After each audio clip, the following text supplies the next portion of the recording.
읽겠습니다. 마태복음 28장 16절에서 20절까지의 말씀입니다.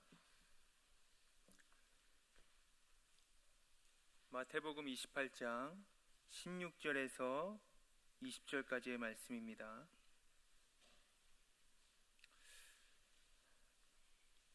우리 한 절씩 교독하겠습니다. 신약성경 52페이지에 있습니다. 11 제자가 갈릴리에 가서 예수께서 지시하신 산에 이르러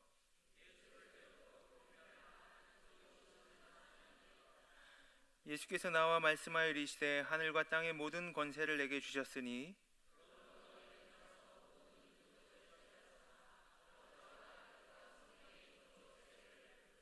함께 읽습니다. 내가 너에게 분부한 모든 것을 가르쳐 지키게 하라. 볼지어다 세상 끝날까지 너희와 항상 함께 있으리라 하시니라. 아멘. 할렐루야. 오늘의 삶 가운데서도 하나님께서 여러분들과 함께 하시기를 주님의 이름으로 축복합니다. 마태복음 28장은요 예수님의 부활과 마지막 승천 사건을 하시면서 마지막으로 하신 말씀에 대해서 소개를 하고 있습니다. 예수께서 부활하신 후에 하신 일들이 있는데 다른 복음서들은 그 사건에 대해서 많이 기록을 하고 있는데요, 마태복음은 이제 부활 사건 그것만 말씀하고 있습니다. 그리고 이제 마지막 승천하시기 전에 하신 말씀을 아주 정확하게 전달하고 있습니다. 왜 그럴까요? 그게 가장 중요하기 때문입니다. 여러분도 아시지만 사람이 헤어지거나 아니면 중요한 일을 앞두고 났을 때 아주 귀한 말을 합니다. 그 사람에게 해주고 싶은 정말 귀한 말을 하겠죠. 마지막으로 해야 될 말이라면 특히 그렇습니다. 예수님이 승천하시면서 하고 싶은 말들이 굉장히 많으셨을 거예요. 그런데 이제 시간이 별로 없는 거예요. 마음에 간직하고 있는 말, 아주 귀한 말, 그것을 바로 오늘 말씀하시는 겁니다. 그것이 무엇입니까? 제자 삼으라는 것입니다. 예수님 복음을 증거하시기 위해서 이 땅 가운데 오셨습니다. 3년 동안의 공생에 사시면서 얼마나 열심히 증거하셨는지 모릅니다. 불쌍한 사람들 먹이시고 병든 자를 고치고 심지어 죽은 사람들까지 살리십니다. 왜 그랬을까요? 자기의 이름을 높이기 위한 것이 아니라 이 모든 것이 다 복음을 증거하기 위해서 하신 겁니다. 그러니까 예수님은 제자들에게 이런 일 계속하라 라고 말씀하고 계시는 겁니다.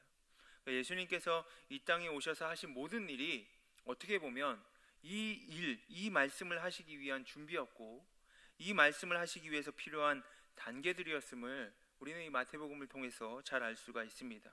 그리고 죽으시고 부활하심으로써 그 모든 과정들을 이제 마치게 되었어요. 그리고 나서 이제 급하게 이 말씀을 증거하고 계시는 겁니다. 하늘과 땅의 모든 권세가 주님께 있음을 예수님께서는 땅에서 이루어진 모든 이적들을 통해서 알려주셨습니다. 보여주셨어요. 그리고 부활을 통해서 그 정점에 오르셨습니다. 그리고 말씀하시는 거예요. 이제 너희들이 보았지 않느냐? 내가 많은 병자들을 낫게 했고 부활함으로 사단의 권세를 정복하였다. 내가 하늘과 땅의 모든 권세가 있다라고 말씀하고 계시는 겁니다. 그리고 나서 이제 너희는 제자를 삼아라 라고 말씀하시는 거예요. 그럼 이 마지막 명령, 오늘 우리에게 주시는 이 분부하심이 우리에게 의미가 있는 이유는 무엇일까? 저는 짧게 두 가지로 여러분들과 나누려고 합니다. 첫 번째는요, 이는 처음부터 이어져 내려온 명령이기 때문입니다. 창세기 1장에 보면 하나님께서 천지를 창조하셨습니다. 첫째 날, 둘째 날, 셋째 날, 넷째 날, 그리고 마지막 여섯째 날에 인간을 창조하시고 주신 말씀이 있어요. 창세기 1장 28절 말씀에 하나님이 그들에게 복을 주시며 그들에게 이르시되 생육하고 번성하여 땅에 충만하여라. 땅을 정복하라. 바다의 고기와 공중의 새와 땅에 움직이는 모든 생물을 다스리라 하시니라. 아멘. 이 말이 무엇입니까? 이 말을 현대어의 성경으로 번역을 하면요, 딸 아들 많이 낳아 그 후손들이 온 땅에 퍼져라. 땅을 정복하여라. 공동 번역도요, 자식을 낳고 번성하여 온 땅에 퍼져서 땅을 정복하여라 라는 말입니다. 그런데 이 말을 문자적으로 보게 되면 그냥 인간의 자손이에요. 근데 중요한 것은 무엇이냐면 창세기가 쓰여진 이유는 바로 하나님 나라에 대해서, 하나님 나라의 원형에 대해서 말씀하고 있습니다. 그러니까 큰 그림은 하나님 나라예요.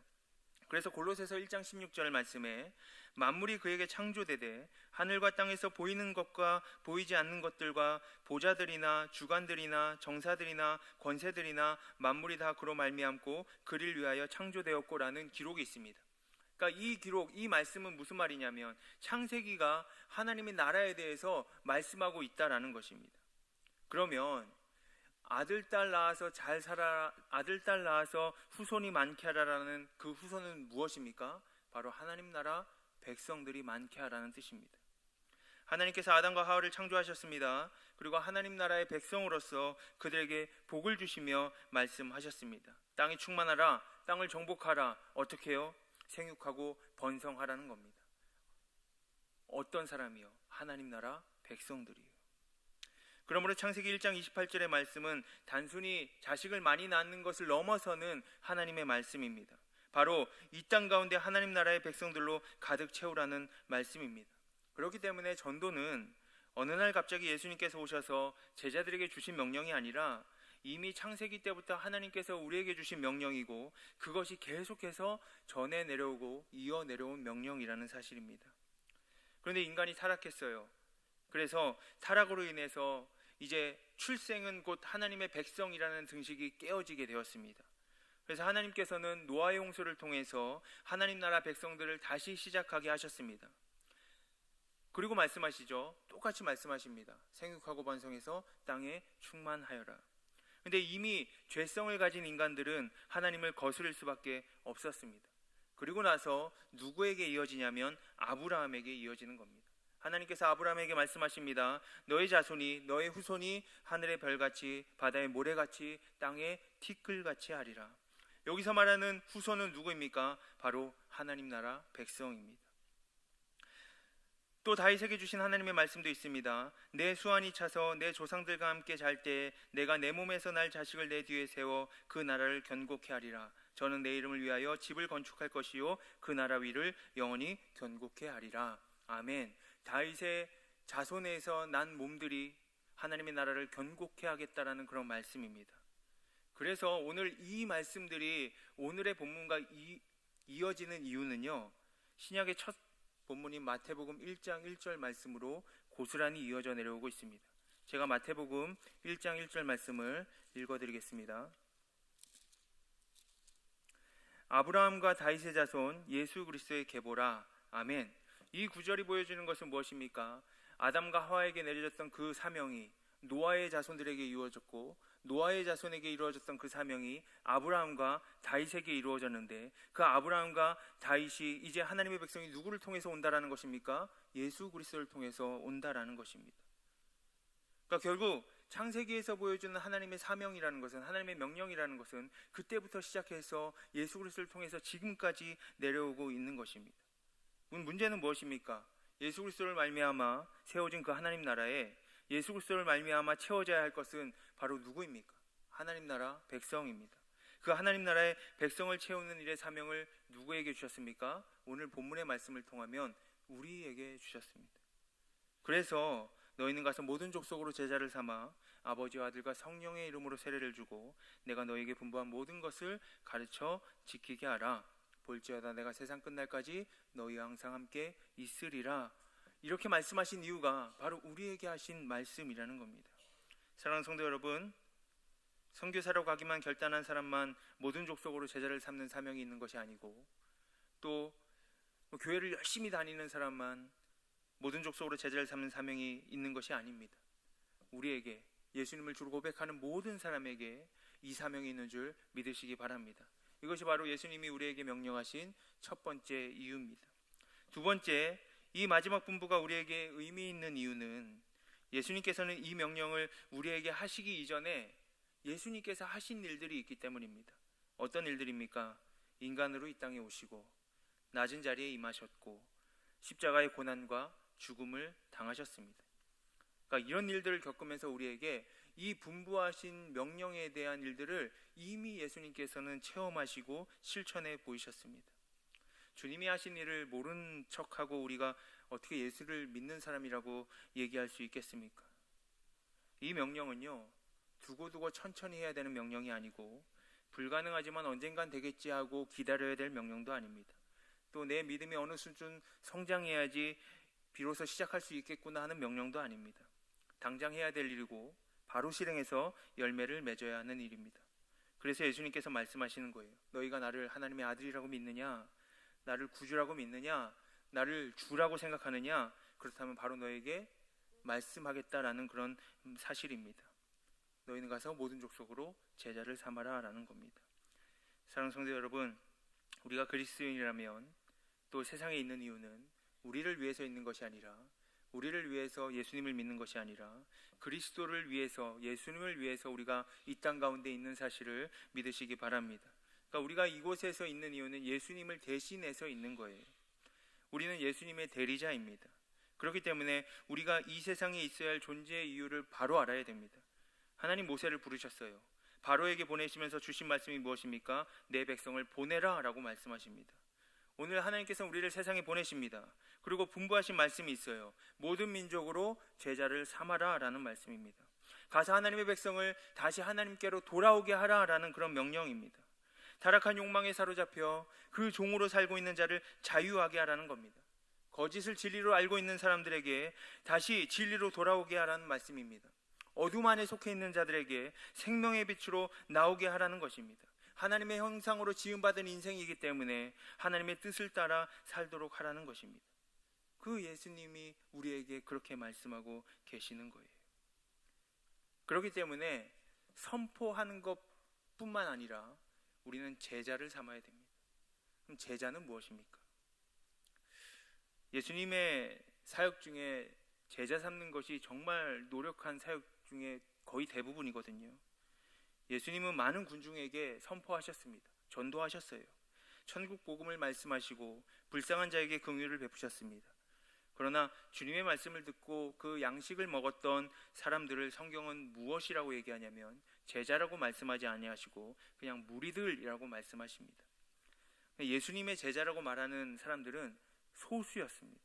그리고 그들을 친히 부르시고 그들과 함께 다니시면서 생활하시고 그들의 마음의 문을 열어주시고 그들의 심령의 눈을 여셔서 그가 그리스도인임을 알게 하셨습니다. 말씀을 통해서 양육하시고 세상을 향한 비전을 그들의 마음에 담아주셨습니다. 하나님 나라 백성들의 주님의 비전을 그들에게 담아주셨어요. 그리고 그들로 하여금 똑같은 사람들을 양육하게 하시는 겁니다. 우리가 총동원 전도주의를 맞이하면 태신자를 품습니다. 태신자가 무엇입니까? 마치 어머니가 10달 동안 아기를 뱃속에 간직했다가 10달 후에 출산한 것 같이 한 사람이 성도가 되어서 기독교 신앙을 갖고 있지 않거나 과거 경험이 있다고 할지라도 출석하지 않는 사람들을 마음에 품어서 그들이 다시 교회로 돌아오게 하고 그래서 제자로 삼는 것이 바로 태신자를 품는 이유입니다. 그러니까 선포하는 것에 그치는 것이 아니라 그들을 마음에 품고 어머니가 아이를 출산하듯이 계속 그들을 위해서 양육하고 그들에게 관심 가지고 기도하는 것입니다. 그런데 여러분 쉽지 않죠.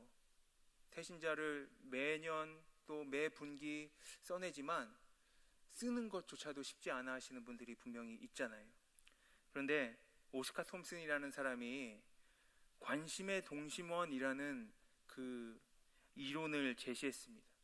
그러니까 이 이론은 뭐냐면 복음이라는 것은 인접한 관계의 노선 위에 놓여 있다라는 거예요.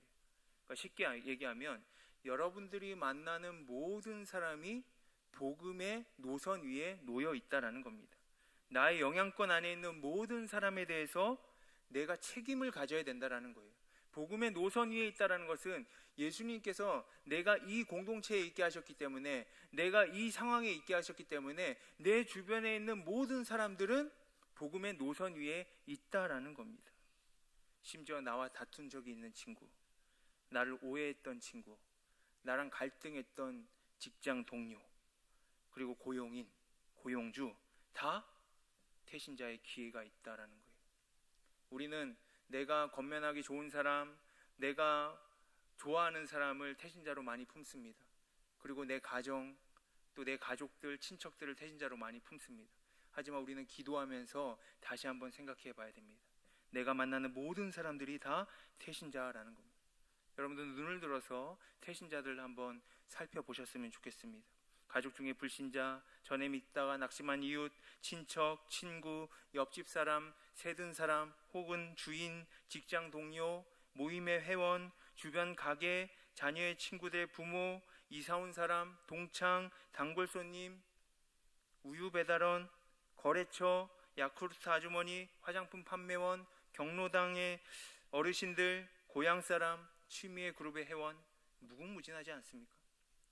그러니까 우리가 그냥 집 안에만 혼자서 있다면 태신자를 품을래야 품을 수가 없을 거예요. 하지만 우리는 일어나면 나가고, 나갔다가 많은 사람들을 만나고, 마트도 가고, 장도 보러 가고, 운동도 하러 다니면서 많은 사람들을 만납니다. 그러면 여러분들이 가는 노선마다 복음의 노선들이 다 놓여져 있는 겁니다. 여러분 한번 그분들을 품어보셨으면 좋겠습니다. 이제 일주일 동안 이제 연휴가 있잖아요. 세상 사람들은 황금 연휴라고 그러더라고요. 저는 복음의 연휴를 만드셨으면 좋겠습니다. 여러분들이 많이 만나는 모든 사람들마다 한번 그분들을 한번 태신자로 심어 보십시오. 하나님의 진노 아래 있는 죄인에게 하나님의 구원, 하나님의 사랑, 하나님의 진리, 하나님의 법도를 알리는 것만으로 끝나는 것이 아니라 그분들을 마음에 품어서 그것들이 그들의 삶의 원리가 되고 삶의 방향이 되고 삶의 동력이 되게 해야 될 줄로 믿습니다. 그렇기 때문에 20절 말씀을 한번 보겠습니다. 20절 말씀을 다시 한 번만 보면요, 한번 다 같이 읽어보겠습니다. 시작. 내가 너에게 분부한 모든 것을 가르쳐 지키게 하라. 볼지어다 내가 세상 끝날까지 너희와 항상 함께 있으리라 하시니라. 아멘. 하나님, 예수님께서 세상 끝날까지 함께 하겠다라는 그런 말씀입니다. 끝날까지라는 말은요, 영원히라는 말이 아니고요, 이 말은 하루하루 그날을 얘기합니다. 그러니까 하루하루 그날 하나님께서, 예수님께서 그 땅의 모든 날 동안 우리와 항상 함께 하겠다라는 그런 말씀입니다. 이 말은 뭐예요? 주님께서 지금도 여전히 우리를 부르고 계시다라는 거예요. 누가 우리를 위해 갈고? 라고 우리는 응답해야 됩니다. 이사야처럼 내가 여기 있습니다, 나를 보내소서 라고 응답해야 될 줄로 믿습니다. 조지 뮬러처럼 주님의 분부하심에 응답해서 고아들을 향해서 나아가야 될 줄로 믿습니다. 그래서 하나님은 그들에게 2100명의 고아들을 맡겼습니다. 진센도르프라는 사람에게 하나님께서는 모라비안 교도를 맡기셨습니다. 그래서 그로 인해서 형제단을 조직하고 선교에 그가 온 인생을 바쳤던 사람이 바로 진첸도르프 백작입니다. 우리에게는 하나님께서 지금도 부르고 계십니다. 그럼 여러분들에게는 누구를 맡기셨을까요? 그 맡기신 분이 바로 태신자입니다. 오늘 성경을 자세히 보면요, 제자 3대 세 가지 동사를 사용하셨습니다. 가서, 주고, 그리고 가르쳐 지키게 하라. 이 말은요, 제자를 삼기 위해서는요, 움직여야 된다라는 그런 말씀입니다. 움직여야 됩니다. 사람을 만나고, 사람에게 대화하고, 사람에게 하나님의 말씀을 전하고, 그럼으로써 내가 그분들에게 섬기고 또 하나님의 말씀에 순종하고, 그랬을 때 그리스도를 온전히 닮아가는 제자가 됐을 때 비로소 내가 품었던 태신자들이 제자가 될 수 있습니다. 내가 제자가 되지 않았는데 어떻게 내가 품은 사람이 제자가 될 수 있겠습니까? 내가 제자가 돼서 하나님께서 주시는 내 태신자들을 하나님 앞에 드리고 제자로 삼아야 될 줄로 믿습니다. 전도의 사명이라는 것은 예수님 모시고 승천하시면서 계속되는 우리에게 주시는 명령입니다. 그 명령은 예전에 창세기 때부터 아담과 하와에게 주어졌고, 노아에게 주어졌고, 아브라함에게 주어졌고, 다윗에게 주어졌고, 예수님의 일을 통해서 우리에게 주어졌습니다. 그렇기 때문에 우리 더욱더 하나님 안에서 이 사명 감당하기를 원합니다. 그래서 그 사명 감당함으로써 주님의 능력 안에 저와 여러분들 거하시기를 주님의 이름으로 축복합니다. 기도하겠습니다. 하나님 아버지, 감사합니다. 아버지 하나님, 저희들 주님께서 맡겨주신 그 사명 저희들 감당할 수 있게 도와주시옵소서. 초대교회 사도들이 주님의 말씀을 듣자마자 현장으로 나가고 세상으로 나가서 복음을 듣고 모인 사람들에게 세례를 주고 복음을 가르쳐 지키게 했던 것처럼, 그리고 그 일 때문에 생명을 살리는 일을 하다가 핍박도 받고 환난도 겪었고 감옥에 갇혔고, 그럼에도 불구하고 예수님의 사명을 위해서 자기의 생명을 아낌없이 내어놓았던 것처럼, 우리 또한 이 세상 가운데서 하나님께서 맡겨주신 사명이 있을 줄로 믿습니다. 우리에게 맡겨주실 그 새신자들이 있음을 믿습니다.